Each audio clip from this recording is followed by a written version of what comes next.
Hello students, my name is Rohit Penuli and I am from ICT virtual classroom Dehradun. कैसे हैं आप सभी? मेरे ख्याल से बहुत अच्छे होंगे, फिट होंगे, फाइन होंगे। हम क्लास 9th साइंस कर रहे हैं, जिसमें कि हमारा चैप्टर नंबर 10 ग्रेविटेशन। और पिछले भाग में हमने ग्रेविटेशन खत्म किया था, कंप्लीट किया था। और आज हमें क्या करना है, उससे रिलेटेड क्वेश्चंस करने हैं, ताकि हम जान पाएंगे कि जो हमने सीखा ग्रेविटेशन में क्या उसको हम समझ पाए हैं बढ़िया से कि नहीं, है ना। तो उसको करने के लिए चलेंगे बच्चों स्मार्ट बोर्ड की तरफ।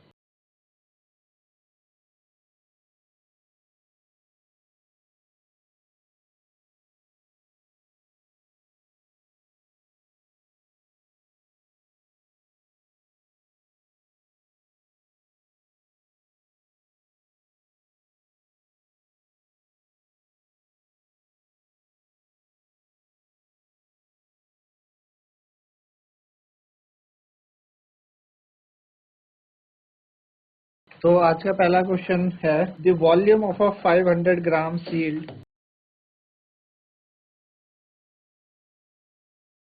Of 500 gram sealed packet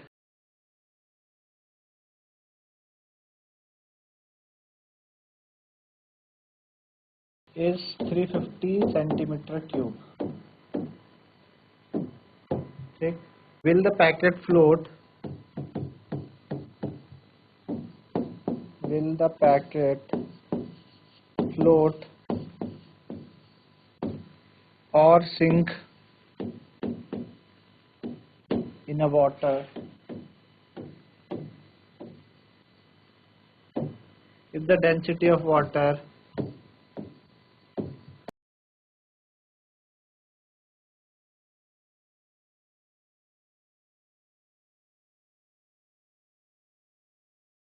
is 1 ग्राम पर सेंटीमीटर क्यूब। 1 ग्राम पर सेंटीमीटर क्यूब आपको वाटर की डेंसिटी दी है। What will be the mass of water displaced by this packet? What will be the mass of water displaced by this packet?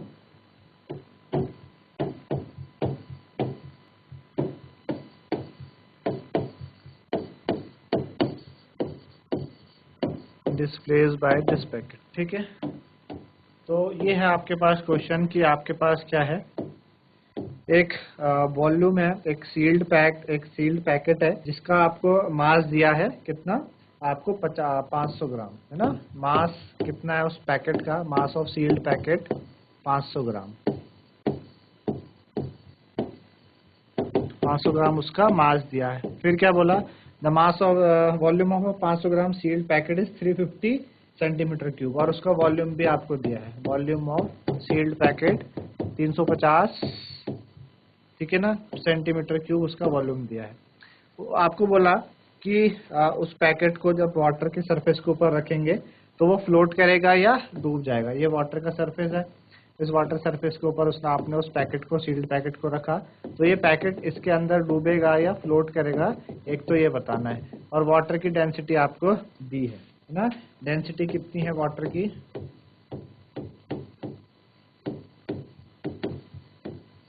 Density है water की कितनी, 1 ग्राम पर centimetre cube. तो हम क्या करते हैं, वाटर की डेंसिटी से कंपेयर करेंगे सील्ड पैकेट की डेंसिटी, देखेंगे अगर सील्ड पैकेट की डेंसिटी वाटर की डेंसिटी से कम है तो ऊपर तैरेगी, और ज्यादा है तो डूब जाएगी, है ना। तो पहले क्या करते हैं, सील्ड पैकेट की डेंसिटी हम कैलकुलेट कर देते हैं। तो सील्ड पैकेट की जो डेंसिटी होगी, density of sealed packet, density of sealed packet, जो सील्ड पैकेट है उसकी डेंसिटी कितनी हो जाएगी बच्चों, मास पर वॉल्यूम। यही तो होती है डेंसिटी, मास पर वॉल्यूम क्या होती है, डेंसिटी होती है। तो मास कितना दिया है हमको, 500 ग्राम उसका मास है, ठीक है ना। 500 ग्राम मास है, और 350 सेंटीमीटर क्यूब उसकी क्या है, आपको वॉल्यूम दिया है ना। तो एक जीरो से एक जीरो कैंसिल हो जाएगा, इसको आप कैलकुलेट करेंगे, लगभग 1.428 ग्राम पर सेंटीमीटर क्यूब के आसपास आएगा। 1.42 ग्राम पर सेंटीमीटर क्यूब, है ना। और हमने पीछे देखा भाई वाटर की डेंसिटी कितनी, 1 ग्राम पर सेंटीमीटर क्यूब है। तो यानी उस सील्ड पैकेट की डेंसिटी वाटर की डेंसिटी से ज्यादा होगी। सील्ड पैकेट की डेंसिटी वाटर की डेंसिटी से ज्यादा होगी तो हम क्या बोलेंगे, पैकेट क्या करेगा, सिंक करेगा, है ना। The packet will sink, the packet will sink, packet क्या करेगा बच्चों, सिंक कर जाएगा, है ना। पैकेट क्या करेगा, डूब जाएगा। क्यों डूबेगा, क्योंकि उसकी जो डेंसिटी है वाटर की डेंसिटी से ज्यादा होगी, और हमने बात की थी अगर ज्यादा हो जाती है तो वो डूब जाता है। तो ये बात आपको समझ में आई। दूसरा बोल रहा है कि what will be the mass of water displaced by the packet, कि जो पैकेट है कितना मास डिस्प्लेस करेगा। हमने आर्किमिडीज प्रिंसिपल पढ़ा कि सपोज ये पैकेट अगर अंदर आता है तो जितने एरिया, जितना उसका आपका एरिया होता है उतना ही पानी वो डिस्प्लेस कर देता है, क्योंकि अपवर्ड फोर्स जो वाटर लगाएगा, कितना अपवर्ड फोर्स वाटर लगाएगा, जितना पानी का वेट उसने क्या किया, डिस्प्लेस किया हुआ है ना, जितना पानी का वेट उसने डिस्प्लेस किया हुआ। तो कैसे निकालते हैं मास, आपको पता है कि मास कैसे निकाल सकते हैं, कितना मास उसने डिस्प्लेस किया होगा, है ना। तो जब हमें पता है कि जो डेंसिटी है, हमें बताना मास ऑफ सील्ड पैक, वो सील्ड पैकेट का कितना मास डिस्प्लेस करेगा वो, है ना। What will be the mass of water displace by this packet, packet कितना मास डिस्प्लेस करेगा। तो हम मास ऑफ वाटर निकाल देते हैं कि भाई कितना मास वाटर का होगा जो सील्ड पैकेट के द्वारा क्या हुआ, डिस्प्लेस्ड हुआ है।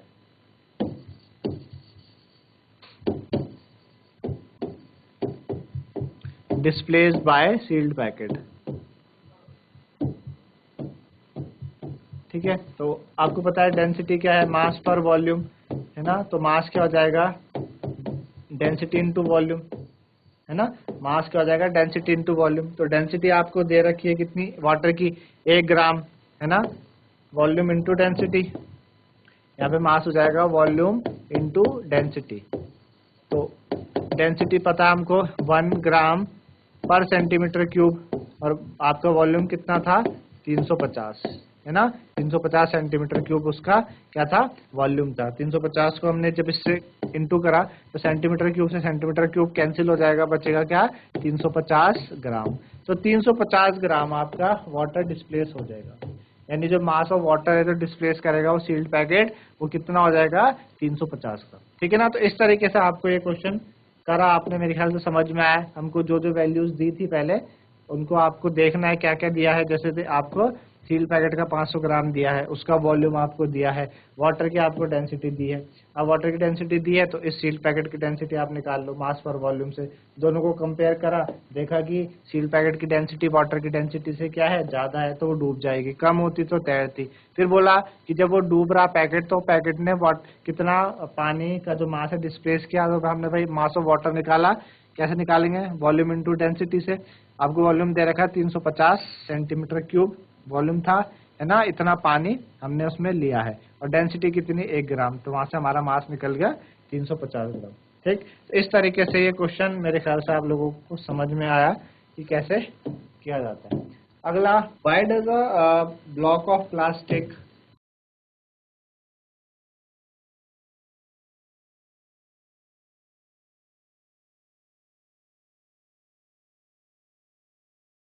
why does a block of plastic released underwater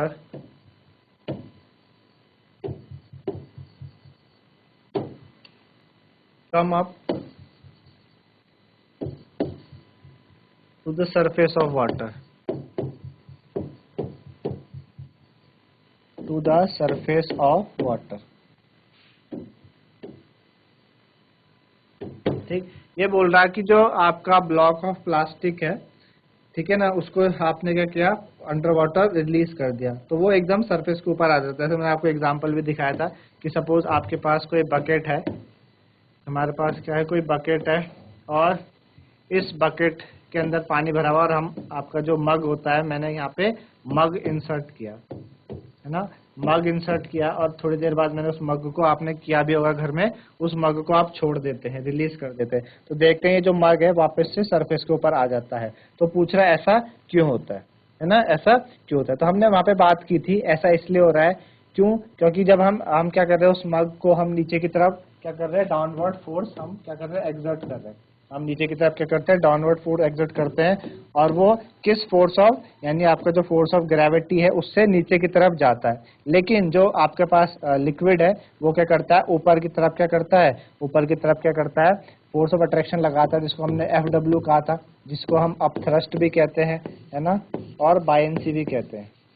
upthrust और बायंसी भी इसको कहा जाता है। तो वाटर क्या करता है, उन ऑब्जेक्ट में क्या लगाता है, ऊपर की तरफ फोर्स ऑफ अट्रैक्शन फोर्स लगाता है, जिसको हम अपथ्रस्ट कहते हैं। तो देखा गया कि इस केस में जो अपथ्रस्ट था, ऊपर लगने वाला फोर्स था एक्टिंग अपवर्ड, वो ज्यादा हो जाता है आपका जो ग्रेविटेशन फोर्स जो नीचे की तरफ लग रहा है। इस वजह से क्या होता है कि जो ऑब्जेक्ट है, वो जो भी ऑब्जेक्ट रहा होगा, जो भी ब्लॉक ऑफ प्लास्टिक रहा है, वो क्या आ जाता है, सरफेस के ऊपर आ जाता है, पहुंच जाता है। तो ये रीजन है इसका कि ऐसा इसलिए होता है। ठीक है ना, तो आपको बात समझ में आई कि भाई किस कारण से ऐसा ऐसा संभव हो पा रहा है। ठीक है ना, चलिए अगली बात करते हैं, in which what direction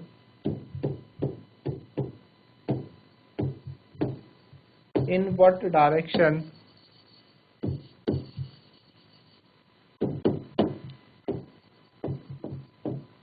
does the buoyant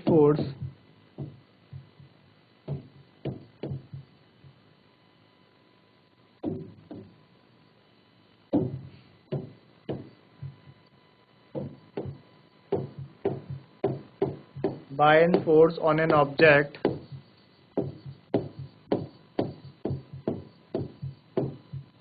immersed in a liquid, immersed in a liquid?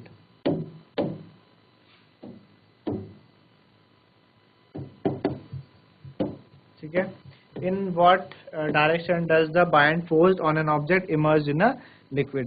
वो पूछ रहा है कि किस डायरेक्शन में जो buoyant force है किसी ऑब्जेक्ट में आपका लगता है जब आप उस किसी लिक्विड को, आप किसी भी ऑब्जेक्ट को लिक्विड में इमर्ज करते हैं, है ना।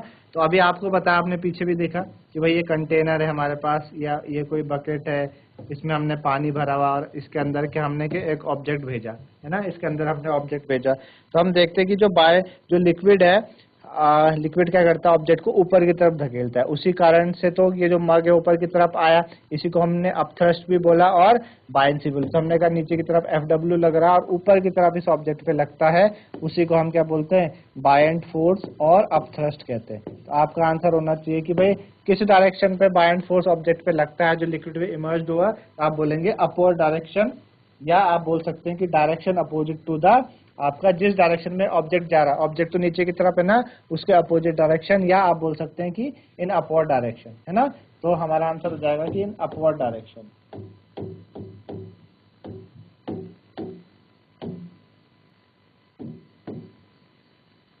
ठीक है, अपवर्ड डायरेक्शन क्या हो जाएगा, इसका आंसर हो जाएगा। अगली बात करते हैं, you have a bag of cotton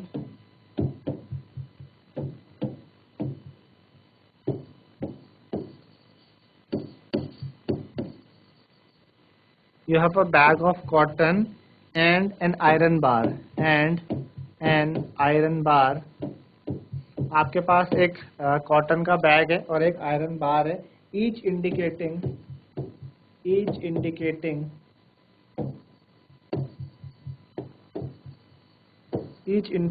a mass of 100 kg, each indicating a mass of 100 kg when measured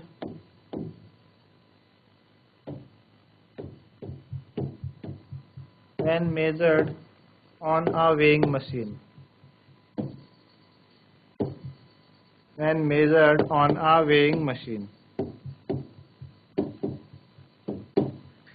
in reality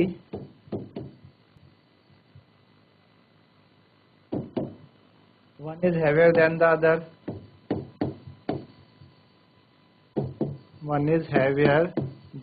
other,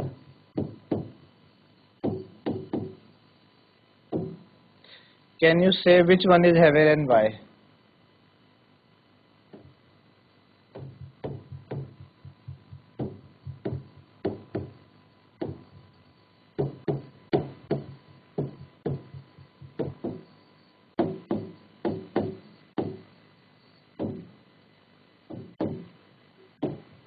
ठीक है, क्या बोल रहा, आपके पास एक कॉटन का बैग है और एक आयरन का टुकड़ा हो गया, आयरन बार हो गया।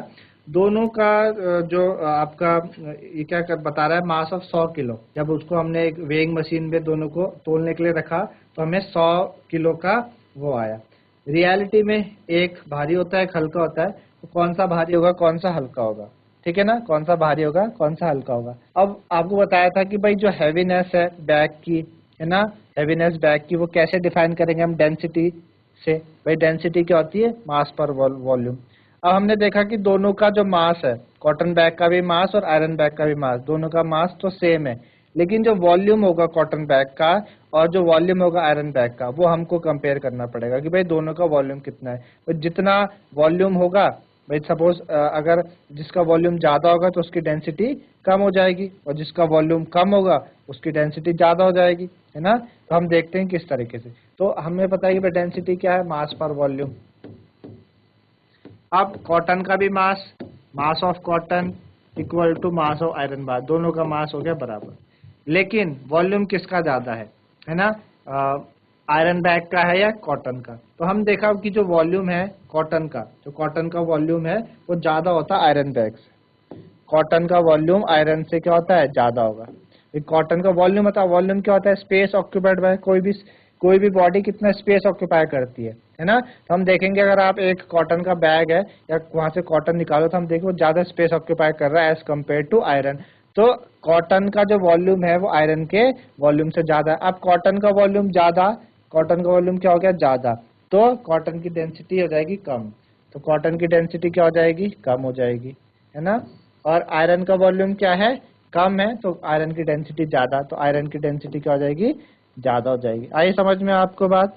तो जो बैग ऑफ आयरन है वो हैवी होगा एज कंपेयर टू आपके कॉटन से। इसलिए रियलिटी में जो आयरन का जो आयरन है ना, जो आयरन है वो हैवी होता है। इस वजह से आपको समझ में आएगी क्यों आयरन हैवी है और आपका जो कॉटन है वो क्यों हल्का है। तो ये रीजन इसमें हो गया।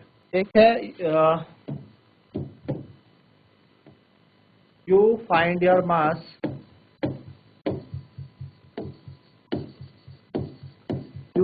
mass to be 42 kg on a weighing machine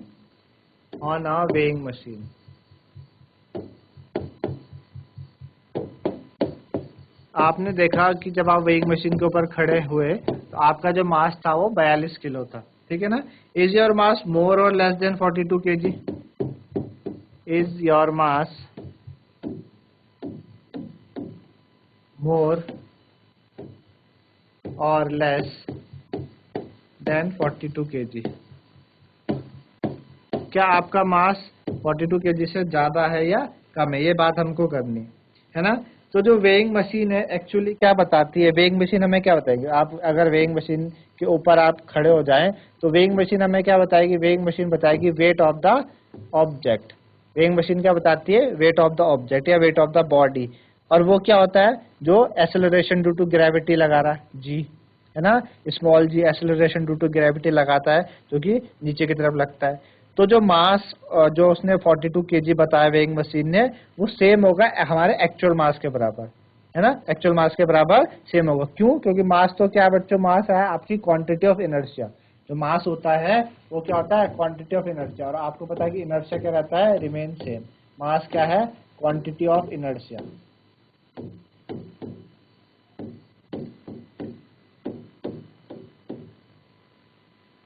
ठीक है, मास क्या है, क्वांटिटी ऑफ इनर्शिया है। इनर्शिया चेंज नहीं होता, इनर्शिया सेम रहता है। इनर्शिया जो भी आपके बॉडी का जो मास है ना, इनर्शिया सेम। क्योंकि इनर्शिया हमने क्या पढ़ा था, इनर्शिया एक्चुअल में है क्या कि कितना आपको एक्सटर्नल फोर्स देना पड़े किसी भी ऑब्जेक्ट को कि अपनी रेस्ट की पोजीशन से मोशन में आ जाए या मोशन की पोजीशन से रेस्ट में आ जाए। तो जितना अगर उसको उससे ज्यादा मास फोर्स मिलेगा तो वो उसके अपनी डायरेक्शन, अपनी जो भी रेस्ट की पोजीशन को चेंज करके मोशन में आता है, मोशन की पोजीशन को चेंज करके रेस्ट में आता है। तो मास क्या है, क्वांटिटी ऑफ इनर्शिया है। तो जो वेइंग मशीन ने मास बताया वो सेम होगा हमारे एक्चुअल मास के बराबर, ठीक है ना। तो ये था ये question.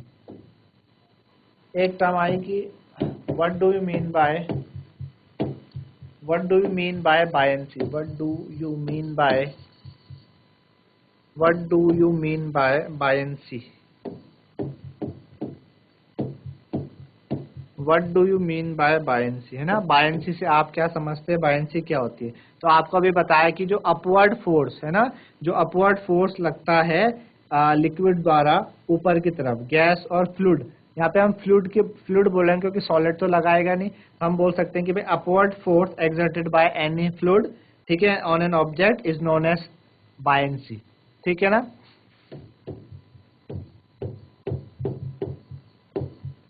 The upward force exerted by fluids, जो फ्लूइड्स होते हैं वो अपवर्ड फोर्स लगाते हैं, फ्लूइड्स में आपके लिक्विड भी आ गए और गैस भी आ गए। जो अपवर्ड फोर्स इनके द्वारा लगता है, upward force exerted bye fluids, है ना, इज कॉल्ड buoyancy, उसको हम buoyancy कहते हैं और उसी को हमने अपथ्रस्ट भी कहा था, buoyancy एंड अपथ्रस्ट भी कह सकते हैं, और अपथ्रस्ट,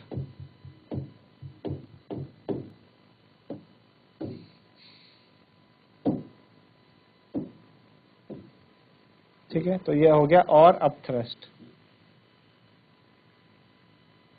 ठीक। चलिए नेक्स्ट देखिए, why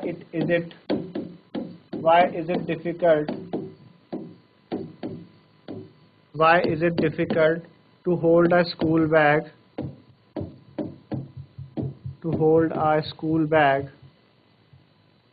having a strap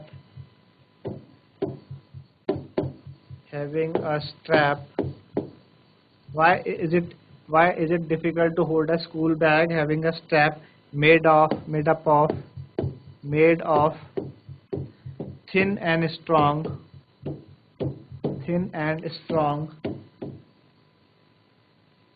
string, ठीक है। Why is it difficult to hold a school bag having a strap made of thin and strong strip, है ना। आपने देखा कि जो स्कूल बैग होता है जिसकी क्या होती है, आपकी थिन और स्ट्रॉन्ग स्ट्रिंग होती है, उसको होल्ड करना डिफिकल्ट होता है। तो आपको हमने बताया था कि जो प्रेशर है, प्रेशर क्या पढ़ा था हमने, थ्रस्ट पर यूनिट एरिया हमने प्रेशर पढ़ा था, और देखा कि जो प्रेशर और एरिया दोनों आपस में इनवर्सली प्रोपोर्शनल है। तो आपको बताया कि अगर आप मोटी स्ट्रिप का बैग लेंगे तो एरिया क्या है, एरिया क्या हो जाएगा, ज़्यादा हो जाएगा। एरिया ज़्यादा हो जाएगा तो उस वजह से प्रेशर क्या लगेगा, कम लगेगा, आप इजीली बैग को हैंडल कर सकते हैं। लेकिन अगर आप थिन स्ट्रिप का बैग लेते हैं जिसकी एरिया क्या हो, थिन हो, पतली स्ट्रिप का अगर आप बैग लेंगे यानी एरिया क्या हो जाएगा, उसका कम हो जाएगा, एरिया क्या हो जाएगा, कम। एरिया कम होने से जो प्रेशर लगेगा उसमें वो बहुत ज़्यादा लगेगा, तो आपके कंधों पे क्या हो सकता है, ज़्यादा प्रेशर अप्लाई होगा, जिस वजह से होल्ड कर पाना उसको डिफिकल्ट होता है ना। कंधे दुख जाते हैं ऐसे बैग को होल्ड करने के लिए, ठीक है ना, कंधे दुख जाते हैं ऐसे बैग को होल्ड करने के लिए। तो आपको बात समझ आए ऐसा क्यों हो रहा है, प्रेशर एरिया के कारण, प्रेशर और एरिया की वजह से ऐसा हो रहा है, दोनों इनवर्सली प्रोपोर्शनल है। तो आपको ध्यान में रखना चाहिए कि आपको जो मोटी स्ट्रिप होती है, मोटी स्ट्रिप का स्ट्रैप का बैग आपको लेना चाहिए ताकि प्रेशर कम अप्लाई हो तो आपके कंधे ना झुके। अगला है आपके पास, what do you mean by free fall, what do you mean by free fall. Free fall से आप क्या समझते हैं, ठीक है ना। हमने देखा कोई आपने ऑब्जेक्ट जैसे बॉल है उसको आपने ऊपर फेंका तो ऊपर एक हाइट तक वो गई, एक हाइट तक गई, सपोज ये हाइट क्या है, h है, और उसके बाद वो वापस नीचे आने लगती है, वापस वो नीचे आ गई बॉल, इस हाइट तक बॉल गई, फिर वो वापस नीचे आती है और इस डायरेक्शन पर आती है। तो फ्री फॉल होता क्या है, यानी मुक्त पतन है वो क्या कहलाता है, मुक्त पतन क्या कहलाता है, ठीक है ना। तो हमने देखा कि भाई जो मुक्त पतन है वो किस कारण होता है, वो होता है आपके पास जो फोर्स ऑफ अट्रैक्शन लगाती है ग्रेविटी, है ना, फोर्स ऑफ अट्रैक्शन लगाती है ग्रेविटी। अब आपने कोई ऑब्जेक्ट लिया, ऑब्जेक्ट को ऊपर फेंका, वो मोशन पे आई, मोशन पे आ रहा है यानी वो मतलब मोशन पे आने से क्या हुआ, बॉडी में क्या आया, डिस्प्लेसमेंट हुआ बॉडी का, है ना। और हमने पढ़ा कि वेलोसिटी क्या होती है, डिस्प्लेसमेंट पर यूनिट टाइम, है ना। वेलोसिटी क्या होती है, डिस्प्लेसमेंट पर यूनिट टाइम। जब बॉडी डिस्प्लेस होती है टाइम के साथ तो उसको हम डिस्प्लेसमेंट कहते हैं। अब यहाँ पे एक तो डिस्प्लेसमेंट भी मतलब वेलोसिटी हो रही है, डिस्प्लेसमेंट के साथ ही साथ डायरेक्शन भी वो नीचे की तरफ आ रही है। तो जहाँ पे वेलोसिटी होगी वहाँ पे एक्सेलरेशन भी होगा, है ना। क्यों, क्योंकि जब आपने बॉल को फेंका, तो जब आपने बॉल को फेंका उसकी इनिशियल वेलोसिटी सपोज हम बोलते हैं यू कुछ थी, 0 थी, मतलब रेस्ट पे थी। जब आपने फेंका तो वो एक हाइट तक पहुंची, मतलब एक वेलोसिटी से ऊपर गई होगी, सपोज हम मान लीजिए x होगी। अब हमने देखा कि भाई वेलोसिटी में चेंज आया ना, इसी तरीके से ऊपर जाके वो रुक गई, फिर नीचे आई वो, तो वेलोसिटी में चेंज आया। तो जहाँ पे वेलोसिटी में चेंज आता है रेट ऑफ समय के साथ, rate of change of velocity, उसको क्या कहते हैं, एक्सेलरेशन। एक्सेलरेशन क्या हुआ आपका, rate of change of velocity acceleration कहलाता है। अब एक्सेलरेशन किस कारण हो रहा है, एक्सेलरेशन ड्यू टू ग्रेविटी के, ये ग्रेविटी के कारण तो एक्सेलरेशन हो रहा है। अगर ग्रेविटी नहीं होती तो बॉल ऊपर यहीं पे होल्ड हो जाती, अगर ऐसा नहीं होता, ग्रेविटी नहीं होती तो बॉल ऊपर ही होल्ड हो जाती, नीचे नहीं आ पाती। तो किस कारण हो रहा है, एक्सेलरेशन ड्यू टू ग्रेविटी, जिसको हमने स्मॉल g कहा था, है ना। तो यही होता है। तो ये इसी का मतलब क्या है, फ्री फॉल है, कि जब आप किसी ऑब्जेक्ट को ऊपर की तरफ फेंकें तो नीचे वो क्या आ जाता है, खुद की डायरेक्शन पे नीचे आने लगता है, ठीक है ना। तो इसी को फ्री फॉल कहते हैं। तो आपने सीखा आज जो क्वेश्चंस किए उससे रिलेटेड कि कैसे हम उनके आंसर्स दे सकते हैं, चाहे वो न्यूमेरिकल हो या थ्योरेटिकल पार्ट हो। इस तरीके से हमें क्वेश्चंस को अप्रोच करना चाहिए तो वो इजीली हो सकते हैं, है ना। तो आज के लिए इतना ही, धन्यवाद, हैव अ नाइस डे।